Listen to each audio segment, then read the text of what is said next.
Bem-vindos à Rádio WLC, uma subsidiária do Ministério da World Last Chance, um ministério online dedicado a aprender como viver e estar constantemente preparado para o retorno do Salvador. Durante 2000 anos, os crentes de todas as gerações desejaram ser a última geração. Porém, ao contrário da crença popular, Cristo não deu-lhes sinais dos tempos para que eles pudessem reconhecê-los como tais. Em vez disso, ele os advertiu uma vez após a outra que a sua vinda pegaria de surpresa até mesmo os escolhidos. Yahushua os alertou sem reservas para estarem prontos, pois ele disse em Mateus 24:44: "A hora em que não cuidares, o Filho do Homem virá." Rádio WLC, ensinando e preparando corações para o iminente retorno de Cristo. O anseio dos cristãos em todos os lugares tem sido estar vivo para ver o retorno de Yahushua. Na ascensão de Cristo, 2 anjos disseram aos discípulos: "Varões galileus, por que estáis olhando para as alturas? Esse Yahushua, que dentre vós foi assunto ao céu, virá do modo como viste subir." Desde então, o retorno de Cristo tem sido o sonho há muito esperado por todas as gerações de cristãos. E o programa de hoje? Redescobrindo as antigas verdades das profecias.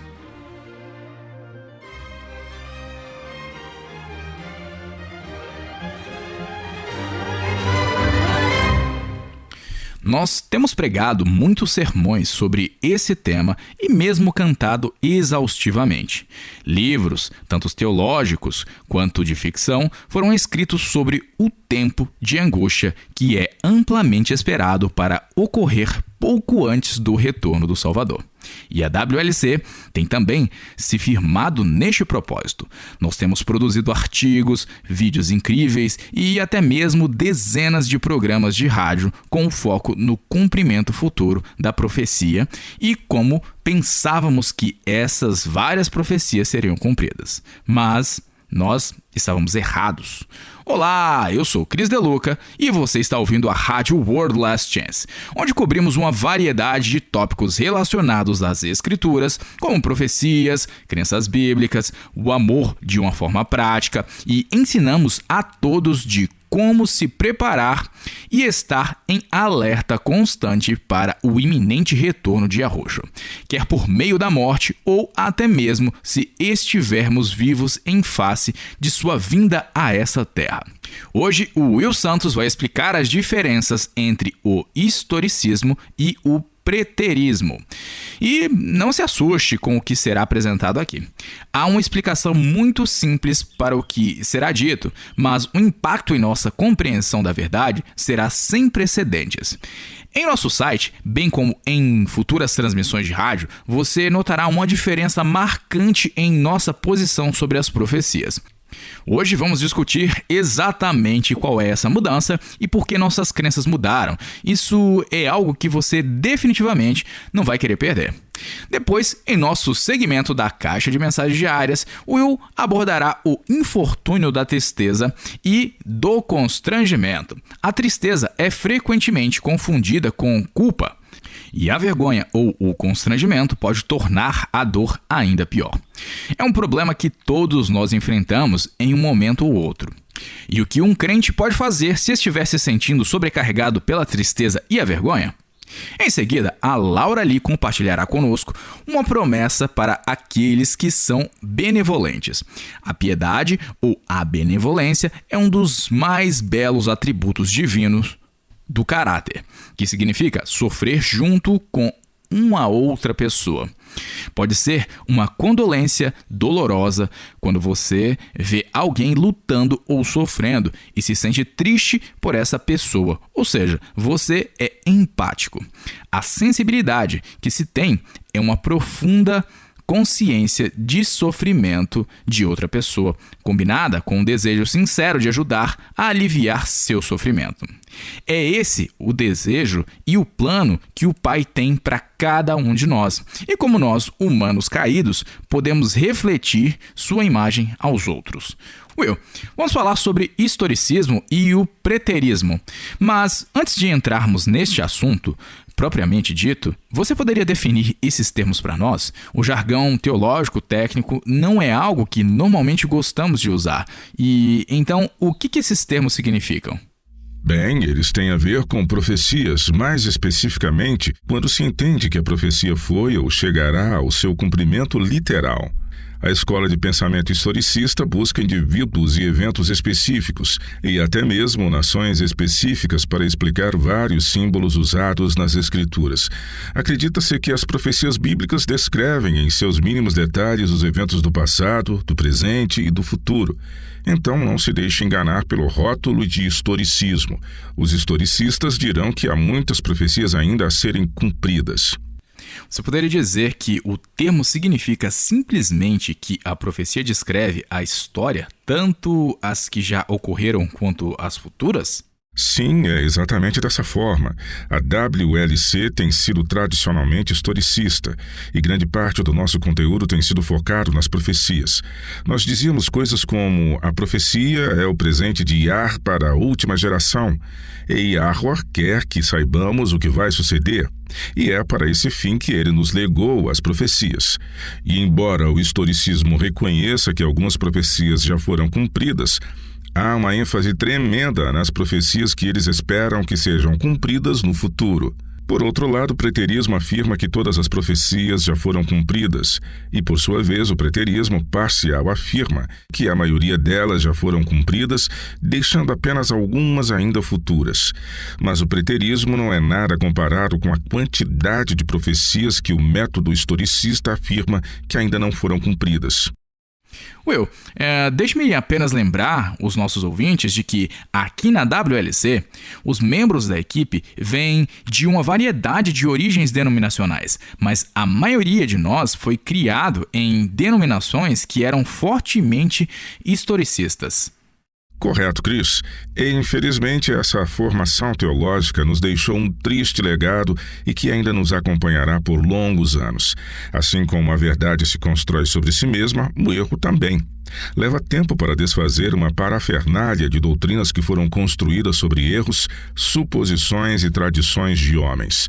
No historicismo, os 2 livros mais importantes da Bíblia, que nos dão as chaves para entender as profecias e onde acreditamos estar o fluxo da história, são os livros de Daniel e o de Apocalipse, os quais têm impactado diretamente nos conteúdos que apresentamos.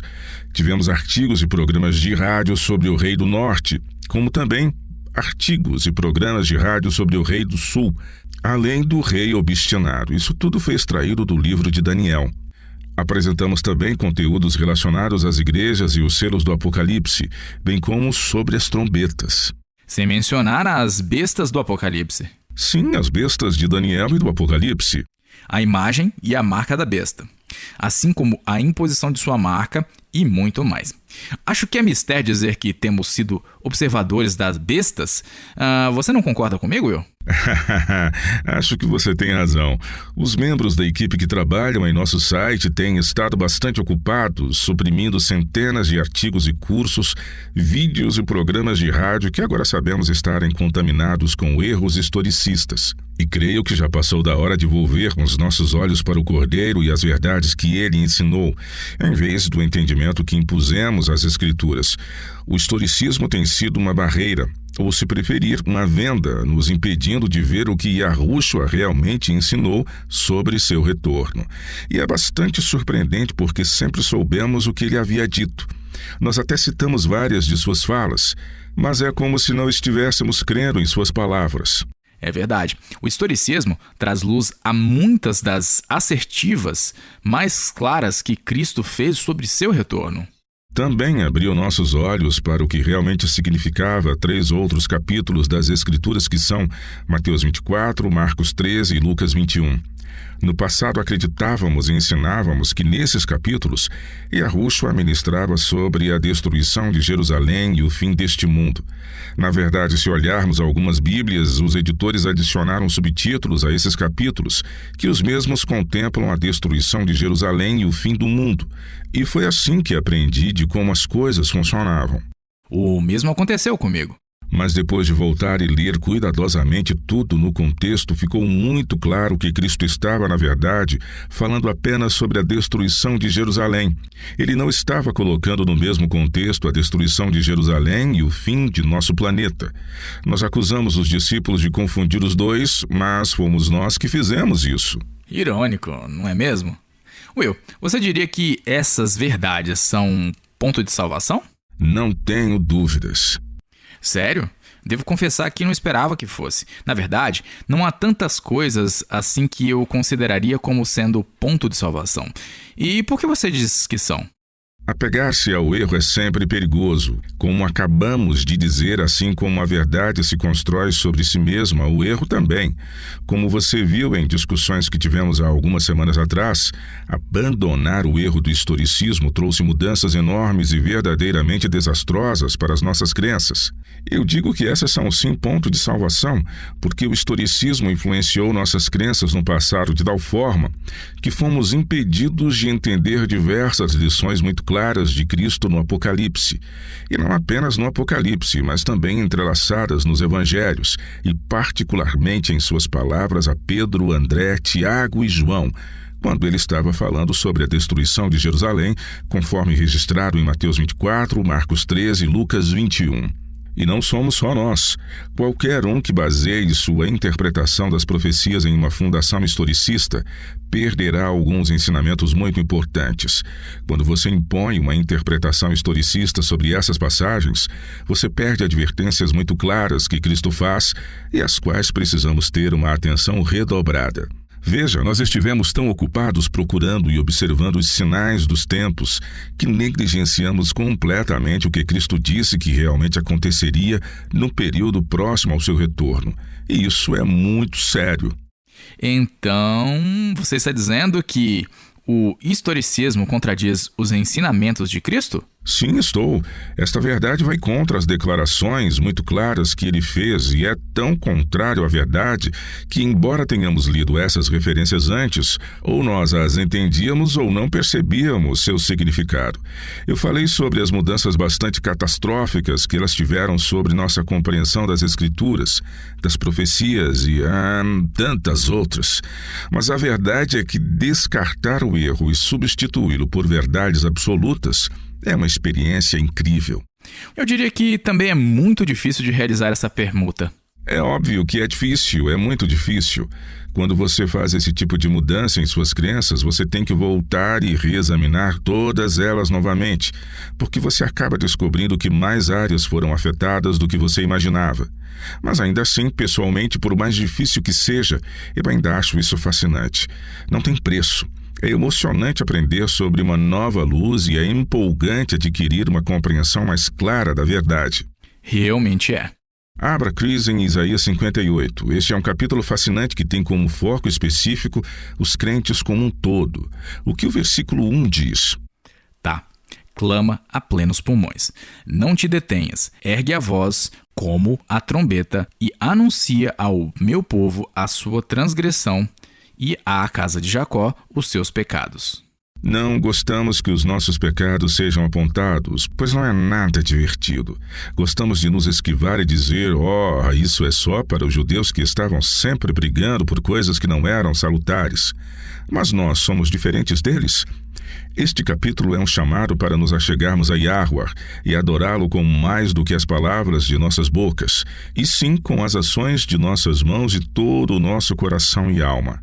Quando fizermos isso, trataremos os outros como Cristo os tratou, ajudando, encorajando e não criticando e procurando o erro.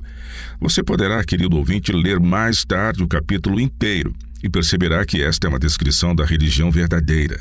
O que diz o versículo 6, Cris? Porventura, não é este o jejum que escolhi. que soltes as ligaduras da impiedade, desfaças as ataduras da servidão, deixes livres os oprimidos e despedaces todo o jugo? E se agirmos assim, a promessa é que Yahweh se chegará a nós e nos guiará de uma forma pessoal. Leia os versículos 9 a 12, por favor. Então clamarás e Yahweh te responderá. Gritarás por socorro e ele dirá: Eis-me aqui. Se tirares do meio de ti o jugo, o dedo que ameaça, o falar injurioso, se abrires a tua alma ao faminto e fartares a alma aflita, então a tua luz nascerá nas trevas, e a tua escuridão será como o meio-dia.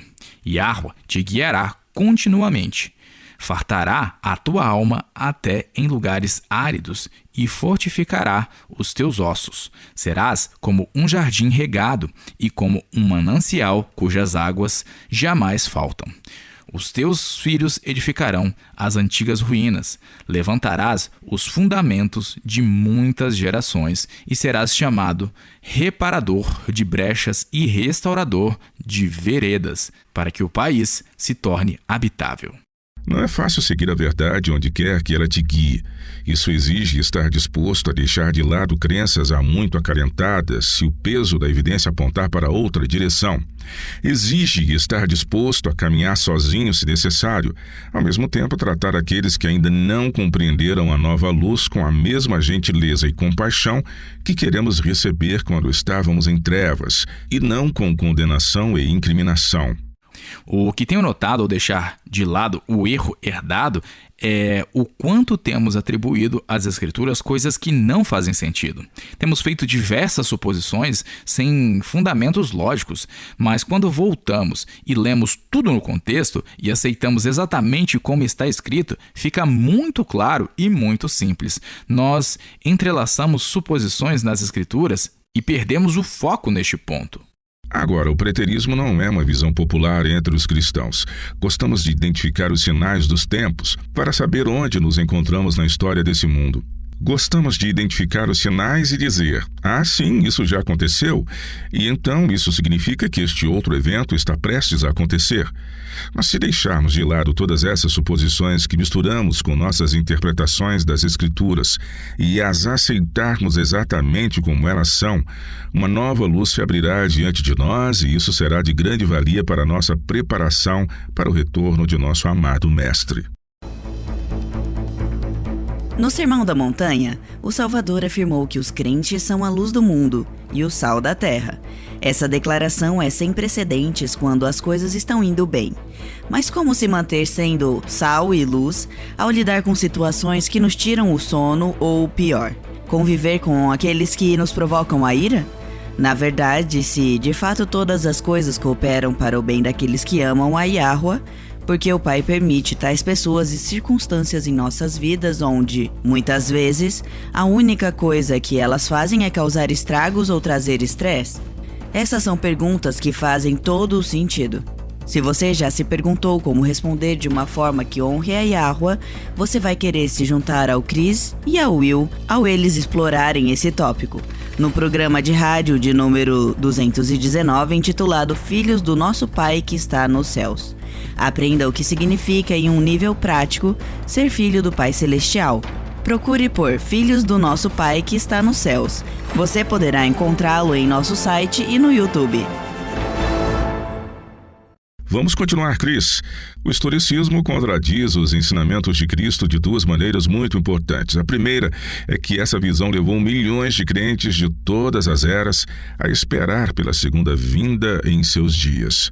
Agora, superficialmente, isso pode parecer insignificante. Afinal, esta é uma ótima maneira de provocar o medo nas pessoas, a fim de que elas se preparem de alguma forma, certo? Se Cristo virá em nossos dias, então seria prudente que estivéssemos preparados. Sim, eu praticamente passei minha vida inteira pensando assim.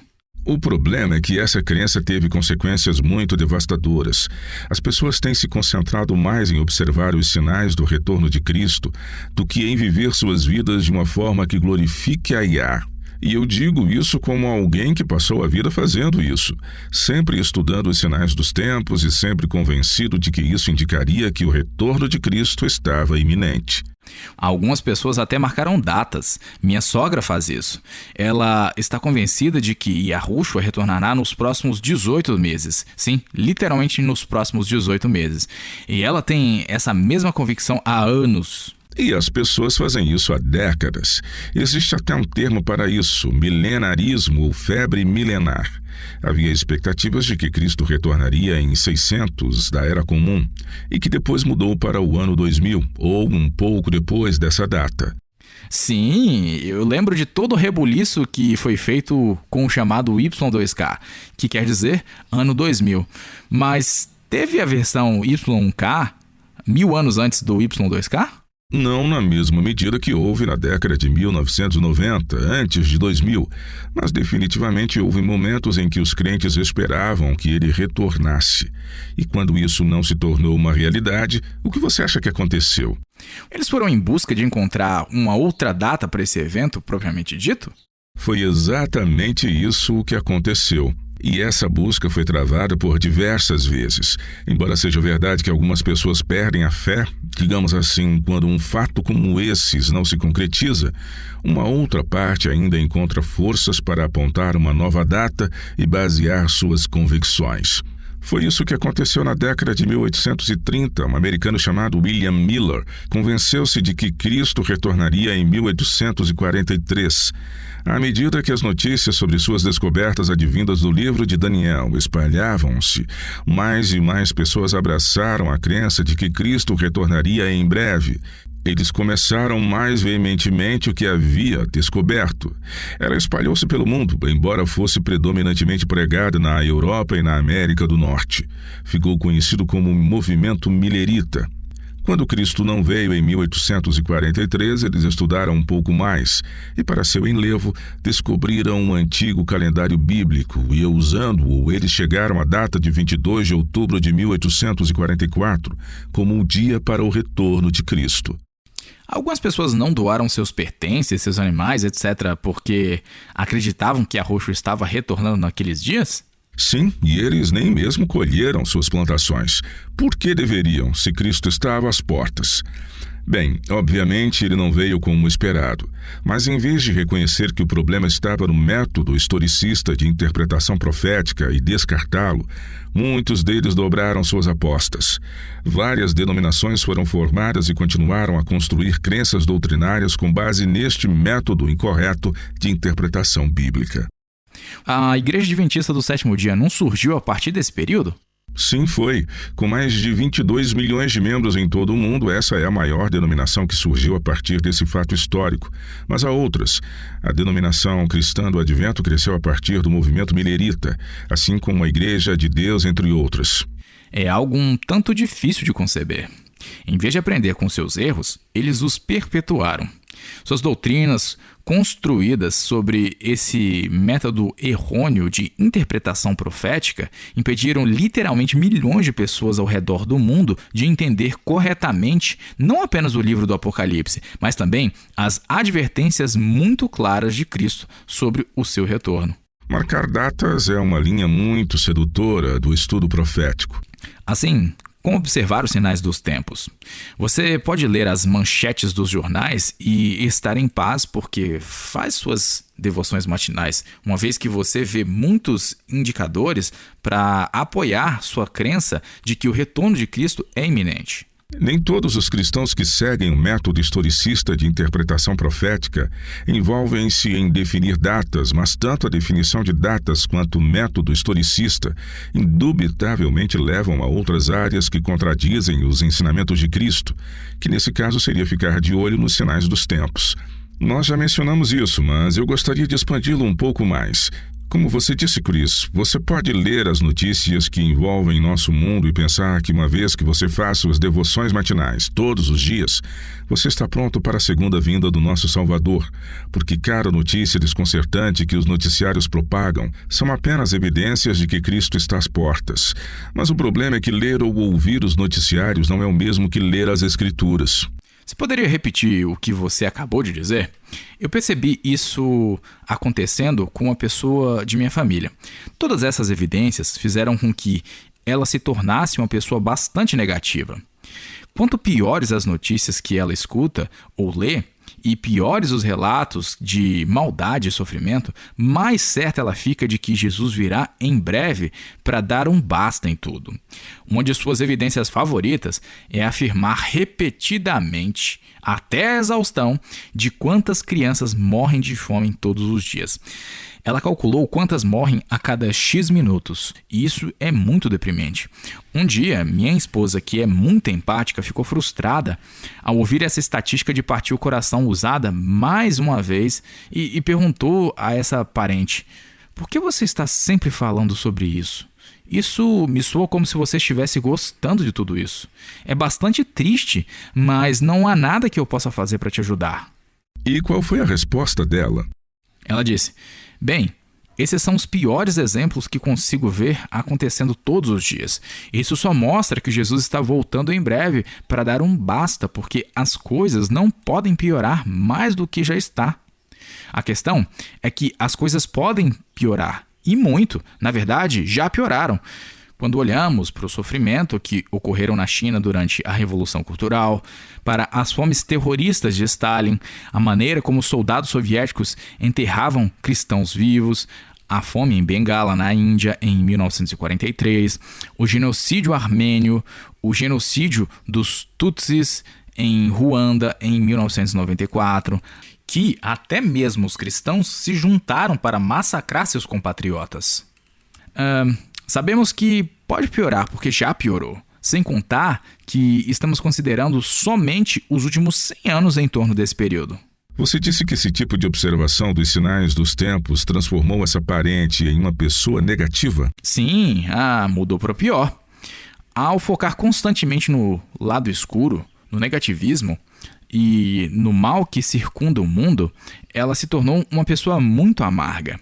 Mas, de alguma forma distorcida, isso alimenta sua crença de que Yahushua está voltando muito em breve, porque, como ela continua repetindo várias vezes, ela diz que as coisas não podem ficar pior. E o lamentável de tudo é que esses nem são os sinais que Cristo nos deu para que vigiássemos. Quando olhamos para os eventos atuais, nós acabamos desviando os nossos olhares da Bíblia. Talvez o pior de tudo é que não podemos focar nos sinais dos tempos e aceitar o que Cristo disse sobre sua vinda. Observar os sinais dos tempos é reciprocamente exclusivo do que Cristo disse para que fizéssemos. Em que sentido? Bem, sempre acreditamos que Mateus 24, assim como Marcos 13 e Lucas 21, profetizavam tanto a destruição de Jerusalém quanto o fim do mundo, pois acreditávamos que tinha uma aplicação dupla, e foi nisso que fomos ensinados a acreditar. Mas quando voltamos e estudamos esses capítulos no contexto e em bloco com tudo mais que Cristo ensinou sobre seu retorno, fica claro que a maior parte de Mateus 24 se debruça apenas em tratar da destruição de Jerusalém. Entretanto, mais adiante, neste mesmo capítulo, ele faz a transição para falar sobre o fim do mundo. Mas essa transição é clara e não há aplicação dupla da mesma profecia a dois eventos separados.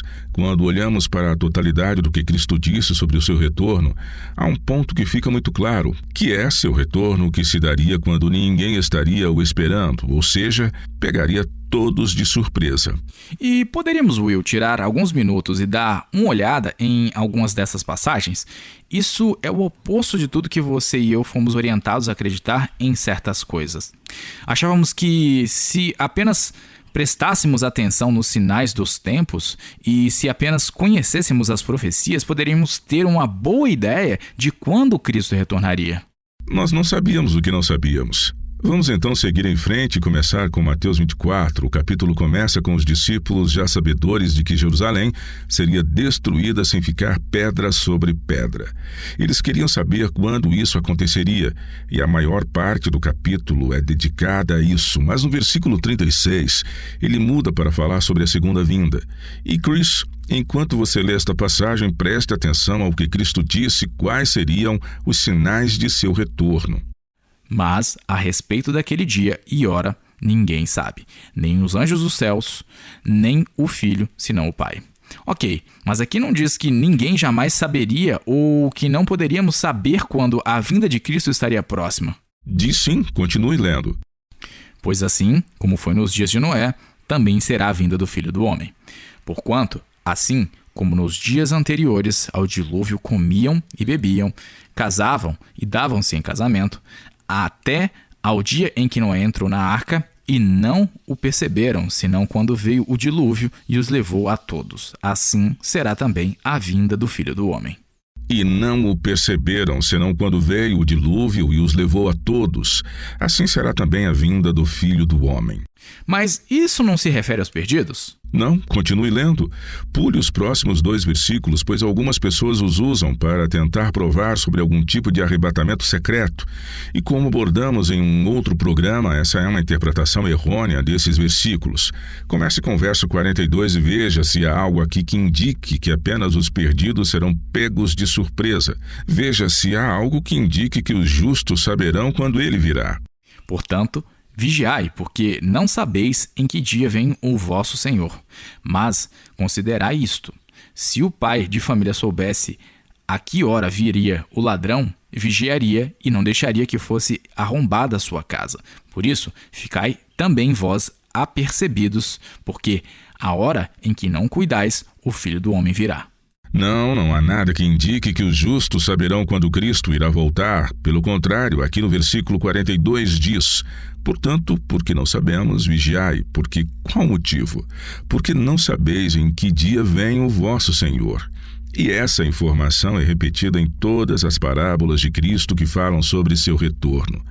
No próximo capítulo, Mateus 25, temos a parábola das virgens prudentes e as tolas.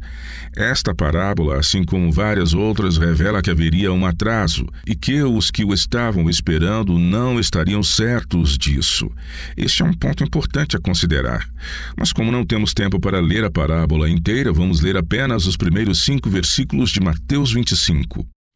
Então, o reino dos céus será semelhante a 10 virgens que, tomando as suas lâmpadas, saíram e encontraram-se com o noivo. 5 dentre elas eram nécias e 5 prudentes. As nécias, ao tomarem as suas lâmpadas, não levaram azeite consigo. No entanto, as prudentes, além das lâmpadas, levaram azeite nas vasilhas. E tardando o noivo, foram todas tomadas de sono e adormeceram. Qual foi o resultado da demora do noivo? As virgens nécias adormeceram? Versículo 5. Foram todas tomadas de sono e adormeceram. Exato. E qual é a lição que Cristo quer que os crentes aprendam com essa parábola? Versículo 13. Vigiais, porque não sabeis o dia nem a hora. Devemos vigiar e estar prontos precisamente porque não sabemos quando a segunda vinda ocorrerá. Foi isso que Cristo ensinou e é isso que negligenciamos em focar nos sinais dos tempos. Não haverá nenhum tipo de sinal e sua vinda pegará todos de surpresa.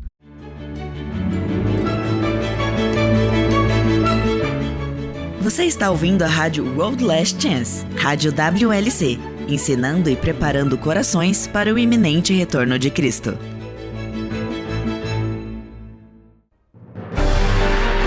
Neemias 8, versículo 10, nos diz: a alegria de Yahua é a vossa força. A alegria pura da presença de Yah é o que traz aos crentes força, coragem e resiliência.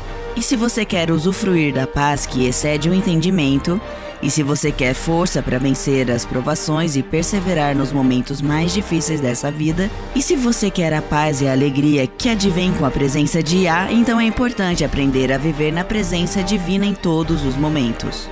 Junte-se ao Chris e ao Will ao eles discutirem as diferentes formas que podemos agir, a fim de fazer com que elas nos ajudem a viver na presença de Yahua.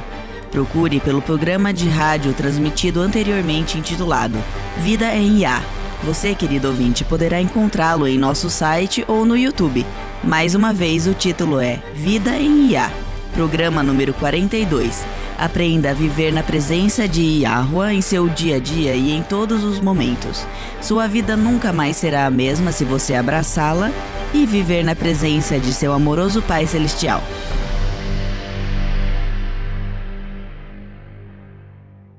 A pergunta de hoje vem do país que conferiu ao mundo o primeiro calendário de 365 dias.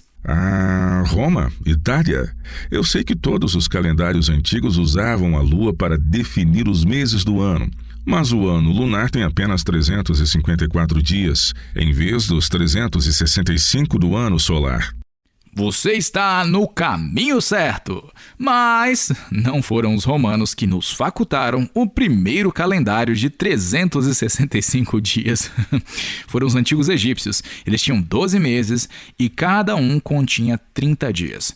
Como esse total chegava a apenas 360 dias, eles intercalaram 5 dias extras para trazer a contagem total para 365. Eu acho incrível o conhecimento que os antigos tinham dos movimentos dos astros de uma forma geral. E qual é a nossa pergunta de hoje? Bem, é uma pergunta com a qual eu me identifico bastante. E da mesma forma, muitos de nossos ouvintes. Uma senhora chamada Nor escreve, abre aspas, o meu lar, em minha infância, foi cercado de tristeza e amargura. Minha mãe morreu quando eu tinha 7 anos e minha madrasta era muito tirana, enquanto meu pai era distante e não se envolvia. Não acho que esteja guardando rancor.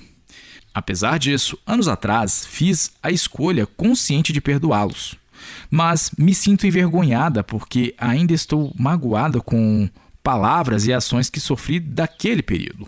Ou talvez sinto até mesmo falta delas. Parece que eu já deveria ter superado tudo isso, mas ainda me afeta sobremaneira. Sinto vergonha demais para falar sobre isso com alguém. Vocês têm como me ajudar de alguma forma? Uau! Vergonha e tristeza. É uma combinação bastante letal e ainda assim encontramos coisas desse tipo em muitos lugares. E as pessoas sofrem? Na maioria das vezes, elas tentam, envergonhadas, lutar contra tudo isso. Digamos que você esteja enfrentando algum problema de saúde. No começo, as pessoas mostram-se muito prestativas, mas depois de um tempo, elas seguem com suas vidas e podem até expressar frustração pelo fato de você não ter melhorado. E o que você faz? Você esconde suas lutas porque tem vergonha de ainda tê-las. Ou talvez você perca um amigo ou um ente querido. Um ano após a morte deles, você ainda sente falta deles. E muitos te dizem que você precisa seguir em frente. À vista disso, você sente-se envergonhado por não ter superado tal perda até aquele momento. Exatamente. Vergonha e tristeza são uma combinação indescritível, mas infelizmente é uma combinação bastante comum. O que é irônico, porém, é que vergonha, por definição, é a humilhação ou dor que você sente por ter feito algo errado. Por exemplo, um pai que perdeu um filho realmente fez algo errado se um ano após a sua morte, ele ou ela ainda não superou essa perda? Não, claro que não. E ainda assim, repetidamente julgamos a nós mesmos com rigor e sentimos vergonha. Agora vamos dar uma olhada na experiência de Noor. Ela perdeu a mãe em sua tenra idade e sua madrasta era tirana. Já seu pai não estava nem aí com as coisas. Acho que podemos dizer com certeza que ele não protegeu Noor de sua segunda esposa. Mas vamos lá, pois há muita coisa para que consideremos. Há alguma parte em tudo isso que Noor deveria envergonhar-se? Ela fez algo errado? Não, mas não foi isso que ela disse. Acho que ela está dizendo que sente vergonha por ainda ser afetada pelo que houve em sua infância. Ela tem vergonha de não ter superado esse período até os dias de hoje. Nossa infância nos impacta e todos nós carregamos uma bagagem desse período de alguma coisa que aconteceu conosco. Noor fez algo errado? Ela cometeu algum tipo de pecado? Por que ela ainda é impactada por uma infância infeliz? Lembre-se, Chris, que ela os perdoou. E você acha que ela está pecando de alguma forma? Não que eu possa ver. Este é o ponto que devemos considerar. Temos o direito de lamuriar. Yahweh queria nos proteger dos resultados do pecado, mas ainda vivemos em um mundo pecaminoso. Teremos situações e insucessos que deixarão feridas e até mesmo cicatrizes profundas, mas isso não é pecado. Ser ferido e impactado pelas consequências do pecado, sejam elas causadas por nós ou por outros, as quais carregamos em nossos ombros, não é pecado, pois pode ser que não tenhamos feito nada de errado. Abra Chris em Apocalipse 21. Vamos ler os versículos 1 a 4, porque esta passagem nos mostra que ser ferido ou estar magoado ou mesmo sentir tristeza não é a mesma coisa que pecar. Leia para nós, por favor, assim que você encontre esse texto. Diz: Vi novo céu e nova terra, pois o primeiro céu e a primeira terra passaram, e o mar já não existe. Vi também a cidade santa, a Nova Jerusalém, que descia do céu, da parte de Iahua, ataviada como noiva, adornada para o seu esposo. Então ouvi grande voz vinda do trono, dizendo: Eis o tabernáculo de Iahua com os homens. Iahua habitará com eles. Eles serão povos de Deus, e Iá mesmo estará com eles. Ele lhes enxugará dos olhos toda lágrima, e a morte já não existirá. Já não haverá luto, nem pranto, nem dor, porque as primeiras coisas passaram. Este texto fala claramente sobre a eternidade futura, mas até lá haverá ressentimentos que precisarão ser superados. Ainda haverá lágrimas a serem enxugadas e o próprio Iahua cuidará disso. Então, novamente, a tristeza não é motivo para vergonha, embora muitas vezes misture-se em nossas mentes dessa forma. O que devemos lembrar é que a tristeza não é o problema. A tristeza é normal e até mesmo saudável. Sim, e eu me lembro de ter lido algo que ficou gravado em minha mente. Ao falar sobre a tristeza sentida pela perda de um grande amigo, o comentário era o seguinte: não deveria ser fácil. Eu nunca esqueci disso. Há algo errado se realmente alguma coisa ruim acontece e não sofremos com isso. Exatamente. O problema é quando misturamos vergonha com a angústia que estamos sentindo. A tristeza é uma parte importante do processo de cura, mas a vergonha pode nos manter presos nela. E uma grande parte do problema é que a vergonha é invisível, precisamente porque sentimos vergonha e tentamos enterrá-la e depois lutamos sozinhos com esses sentimentos avassaladores.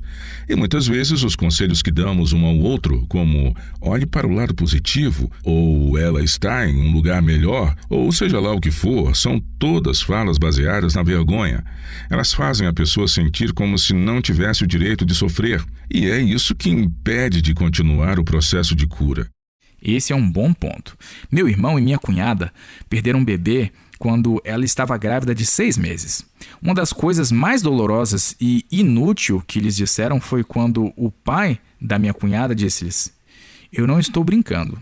Ele disse: olhem pelo lado positivo. Vocês podem ter um outro bebê. Fiquem felizes com isso. Ah, ele disse isso de verdade? Sim, essa é a pura verdade. Eu não sei como ele teve coragem de dizer isso. Que coisa horrorosa! E você vê como isso negou-lhes o direito de sofrer? A maioria das pessoas tem uma consciência mais apurada do que dizer algo tão ruim. Mas há muitas outras coisas inúteis e pouco assertivas que tendemos a dizer que negam à pessoa o direito de sofrer. Novamente, o sofrimento não é o problema, pois é normal. O problema é a vergonha. E o que devemos fazer então? E muitas vezes nos encontramos em uma situação em que estamos sofrendo e que nos sentimos envergonhados. O que devemos fazer sobre isso? Bem, entender a definição de vergonha é o primeiro passo. Se você puder analisar sua situação e perceber que não fez nada do que se envergonhar e o sofrimento não é motivo para vergonha, isso pode ajudar a analisar seus sentimentos com maior clareza. É fácil confundir sofrimento com vergonha. Acho que a coisa mais importante é se dar permissão para sofrer, seja a perda de um emprego, a perda de uma amizade, a perda, no caso de Noor, de uma infância feliz e frustrada, seja qual for a causa. Dê a si mesmo permissão para sofrer. Você tem direito a essas emoções e suprimi-las não vai curá-las. Lembro-me de que você disse uma vez que Iahua nos criou para termos emoções e que não é pecado senti-las. Realmente não é. O próprio Yahushua na cruz clamou: meu Deus, por que me desamparaste? Agora, quantos de nós, ao sentir tais ataques de desespero, nos sentiríamos culpados por identificar isso em nós? Provavelmente a maioria de nós. Provavelmente sim. E não obstante, não identificamos como pecado Yahushua sentir e expressar essas emoções. Novamente, dê a si mesmo a permissão para entristecer-se. Quando a vergonha surgir, não a reprima. Esteja ciente desse sentimento e examine seu coração. Pergunte a si mesmo se você realmente fez algo errado. E se não, dê a si mesmo permissão para deixar a vergonha afastar-se de ti. Ao fazer isso, tudo ficará mais fácil. Você também tem o direito, quando se sentir assim, de dizer a si mesmo: não é minha culpa. Diga: não é minha culpa. É importante assumir a responsabilidade quando erramos. Nós também temos o direito de rejeitar sentimentos de vergonha que não merecemos. E quanto a fazermos algum tipo de terapia? Isso ajuda? Isso também pode ajudar. Nos últimos anos, diferentes métodos foram desenvolvidos para ajudar veteranos que apresentavam o transtorno de estresse pós-traumático. Essas mesmas modalidades ajudaram pessoas que lutavam com outros problemas. Eu sei que os cristãos muitas vezes sentem que não devem procurar ajuda para a saúde mental, mas se nossos corpos podem ficar doentes, você não acha que nossos cérebros também podem? Isso inclui desequilíbrios químicos que causam depressão, que desencadeiam em hábitos prejudiciais de pensamentos após um trauma ou uma perda. E se há um lugar onde pode se obter ajuda, procure por eles, pois não devemos sentir vergonha por isso. Você já ouviu falar, Chris, de Elizabeth Kubler-Ross? Ah, sim, ela é uma psiquiatra suíço-americana, certo? Ela publicou um livro chamado Sobre a Morte e o Morrer. Sim, é ela. Ela definiu os 5 estágios do luto como sendo a negação, a raiva, a barganha, a depressão e a aceitação. Ela os aplicou a pessoas que estavam em seus últimos dias de vida, mas acredito que também se aplica ao luto. Tem uma citação dela aqui que gostaria que você lesse. Você poderia, por favor, ler aí em seu monitor onde deixei marcado, Chris? A realidade é que você sofrerá para sempre. Você não superará a perda de um ente querido, mas aprenderá a conviver com isso. Você se curará e se reconstruirá em torno da perda que sofreu. Você se refará novamente, mas nunca mais será o mesmo. Nem deveria ser o mesmo e nem gostaria de ser. Ainda estamos em um mundo de pecado e cheio de decepções. Ainda temos muitas perguntas sem respostas, muitas feridas, muitas situações pelas quais lamentar e continuaremos a tê-las até que o próprio Yahuwah enxugue todas as nossas lágrimas. Mas a promessa é que Ele o fará. Até lá, se você estiver sofrendo, saiba que não há problema em sofrer. Yahuwah não te julga por isso. Seja amável consigo mesmo, dê a si mesmo permissão para sofrer e você verá que isso será um grande passo em sua caminhada de cura. É isso. Creio que temos tempo para mais uma pergunta bem rápida. Sebastião, de Alvorada, aqui do Brasil, diz: eu trabalho muitas horas e não tenho muito tempo para estudar. Não consigo ficar sentado em um computador lendo artigos longos ou assistindo a vídeos no YouTube. A World Last Chance tem alguma outra opção para nos manter conectado e aprender sobre muitas verdades? Sim, temos, Sebastião. Obviamente você poderá baixar artigos em seu telefone para realizar leituras ao você ir para o trabalho, caso você não tenha que dirigir seu próprio carro. Mas para aqueles que vivem em países onde o acesso é fácil e rápido às mídias sociais, também temos um grupo de estudos no Facebook e o nome do grupo é World Last Chance. Também postamos muitas coisas no Twitter. Na verdade, o Twitter agora tem outro nome que é o X. Você, querido ouvinte, sabe o que estou falando. Novamente, sei que essas plataformas não estão disponíveis em todos os países, mas para aqueles que as têm, podemos compartilhar dicas e novos conteúdos, bem como temas que fazem você pensar e, novamente, a maioria das pessoas tem smartphones em nossos dias. E você, querido ouvinte, poderá sempre baixar algo para ler quando você tiver um minuto livre entre uma atividade e outra. Muitas pessoas, Will, acham que memorizar as escrituras é uma ótima maneira de usar o tempo livre, seja na ida ou na volta do trabalho, ou talvez ambos. Isso também é muito bom. Bem, essas são as 2 perguntas que tínhamos tempo para apresentar hoje. Se você, caro ouvinte, tiver uma pergunta, um comentário ou um pedido de oração, por gentileza, envie-nos uma mensagem. Basta acessar nosso site e clicar no ícone da Rádio WLC. Gostamos de ouvir de nossos ouvintes. A seguir, temos a Laura Lee com a sua promessa diária de hoje. Fique ligado! Cantar, pregar, orar e até sonhar sobre o tempo do fim é uma parte importante da caminhada cristã. Sobre esse tema, até mesmo filmes foram produzidos que falam sobre o tempo de angústia, ou como é amplamente conhecido, a Grande Tribulação, que deve ocorrer antes do retorno de Yahushua. Por mais assustador que muitos crentes achem a ideia de uma grande tribulação, também há uma certa acomodação no sentido de procurar por sinais dos tempos, que permitam sabermos onde esses sinais se encontram no fluxo da história terrestre. A verdade, no entanto, é muito diferente do cenário criado pela maioria dos cristãos. Yahushua, com efeito, nunca deu sinais dos tempos para servir como alerta de quando sua vinda estaria às portas. Contudo, ele o fez em face da destruição de Jerusalém, mas não para o fim do mundo. Em vez disso, suas advertências dadas em diversas oportunidades era: vigiais e estejais prontos, porque meu retorno será como um ladrão. Para saber mais, visite nosso site. Procure pelo artigo intitulado Yahushua nunca profetizou sobre o fim deste mundo. Isso é sério e você precisa ter pleno conhecimento desse assunto. Leia o artigo Yahushua nunca profetizou sobre o fim deste mundo no www.worldlastchance.com/português.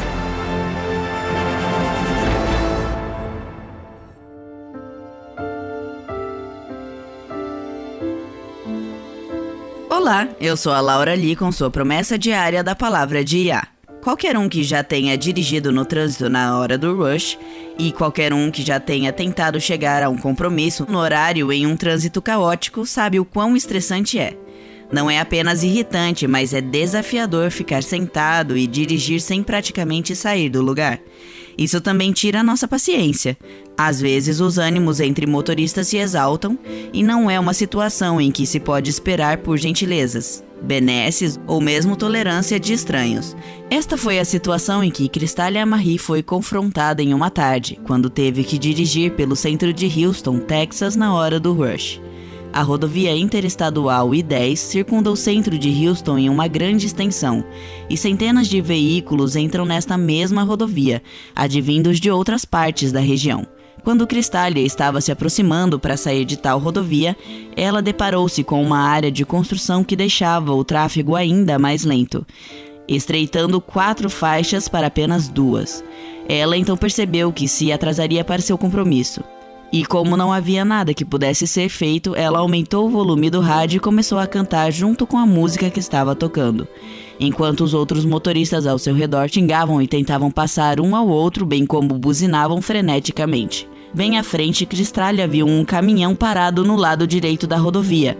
A princípio, ela não deu muita atenção àquela cena, mas conforme ela avançava lentamente, ela podia ver que um caminhão de grande porte estava com a seta esquerda ligada e tentava entrar na pista, mas ninguém o deixava. Cristália percebeu que, para ajudá-lo, ela teria que dar uma segurada nas 2 faixas de trânsito que, caso ela não o fizesse, os veículos da faixa da esquerda simplesmente cortariam na frente dela, impedindo que o caminhão tivesse espaço para entrar. Conforme ela se aproximava, ela lentamente começou a entrar com o carro para o lado e, em vez de ocupar totalmente a próxima faixa, ela ficou no meio, ocupando as 2 faixas simultaneamente.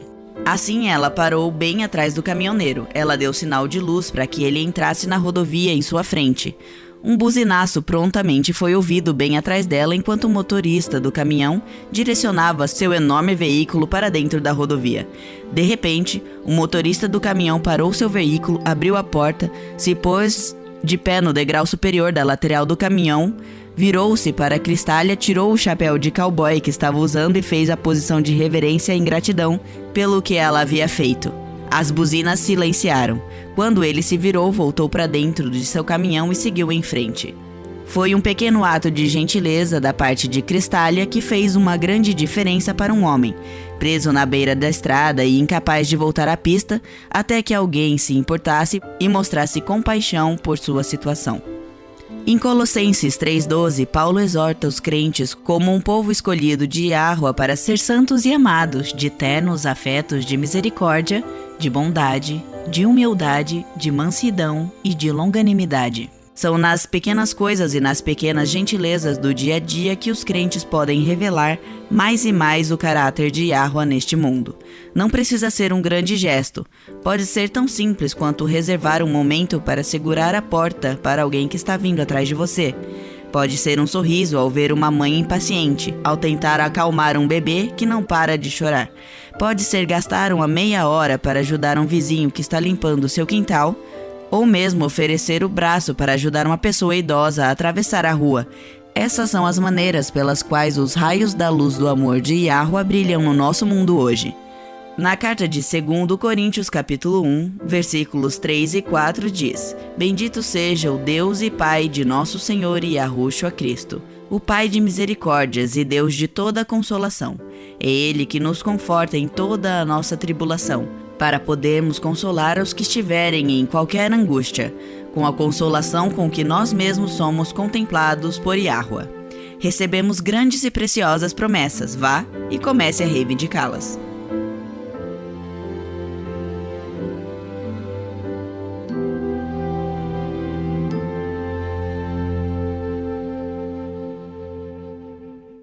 É meio assustador quando você percebe que passamos anos procurando os sinais errados que indicariam o retorno de Yahushua. Com certeza, Chris. Essa questão é de grande urgência e fomos muito abençoados neste momento da história por saber a verdade. O perigo de ficar focado somente nos sinais dos tempos sempre foi que, quando você não vê o sinal que você está esperando ver, você acha que ainda tem mais tempo para voltar e dormir e para brincar com o pecado, assim como mais tempo para esperar para fazer um compromisso total e completo com Yahuwah. Mas não podemos ter o luxo de brincar com coisa séria. Quem conhece o amanhã? Acidentes acontecem o tempo todo e nenhum de nós está imune a tais infortúnios que podem ser fatais. Não temos tempo a perder. Mas procurar por sinais óbvios como uma invasão alienígena ou pela grande tribulação, ou talvez pelo anticristo ou pelas 7 últimas pragas, nunca veremos tais coisas, querido ouvinte. E se você estiver esperando por elas, o retorno de Cristo pegará desprevenido. Aqui está a questão. Todos serão pegos de surpresa. Até os escolhidos? Mesmo os escolhidos.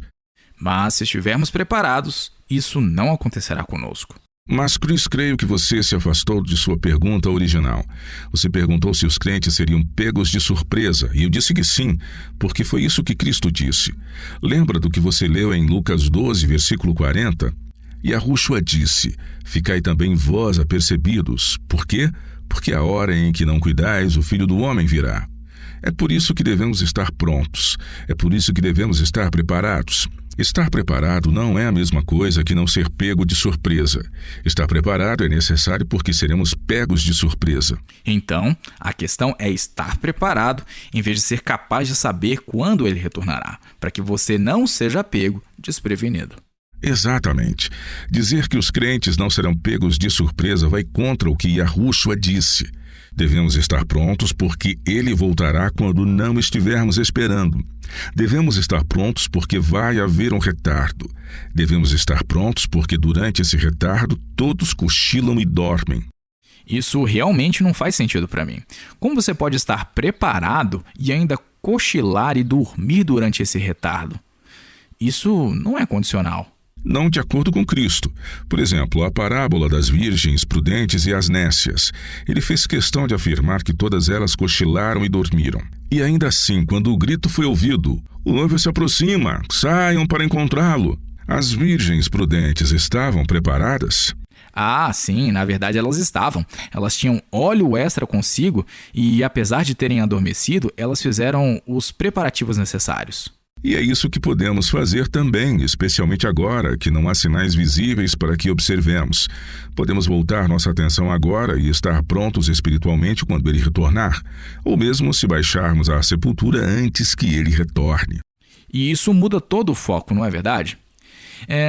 Me dá arrepios pensar em quão horrível teria sido continuar dormindo e procurando por sinais que nunca seriam dados. Louvado seja Yah por nos trazer mais luz. Amém.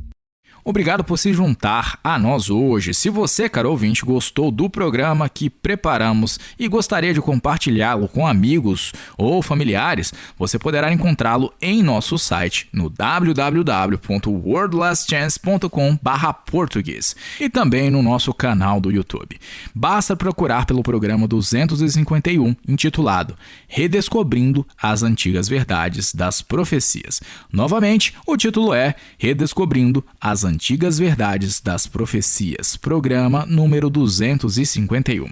Se você estiver nos ouvindo no YouTube, deixe o seu comentário. Se você gosta da nossa programação, considere nos dar um joinha aí para ajudar outras pessoas a encontrar o nosso canal. Clique no sininho para receber notificações quando novos episódios forem disponibilizados. E esperamos que vocês possam se juntar a nós novamente amanhã. E até lá. E lembre-se, Yahuwah te ama. E ele é digno de confiança. Você ouviu a Rádio WLC. Este programa e os episódios anteriores da Rádio WLC estão disponíveis para download em nosso site. Eles são ótimos para compartilhar com amigos e para usar em estudos bíblicos. Eles também são um excelente recurso para aqueles que realizam seus cultos a Yahweh sozinhos em seus lares. Para ouvir os programas transmitidos anteriormente, visite nosso website no www.worldlastchance.com/português. Clique no ícone Rádio WLC exibido em nossa página inicial. Em seus ensinamentos e parábolas, o Salvador não deu sinais dos tempos para que eles fossem reconhecidos como tais. Em vez disso, a essência de sua mensagem era de vigiar sem cessar. Junte-se a nós novamente amanhã para uma outra mensagem repleta de verdades, ao explorarmos vários tópicos que apontam para o retorno do Salvador e de como viver e estar constantemente preparado para recebê-lo de braços abertos quando ele vier. Rádio WLC, ensinando e preparando corações para o retorno iminente de Cristo.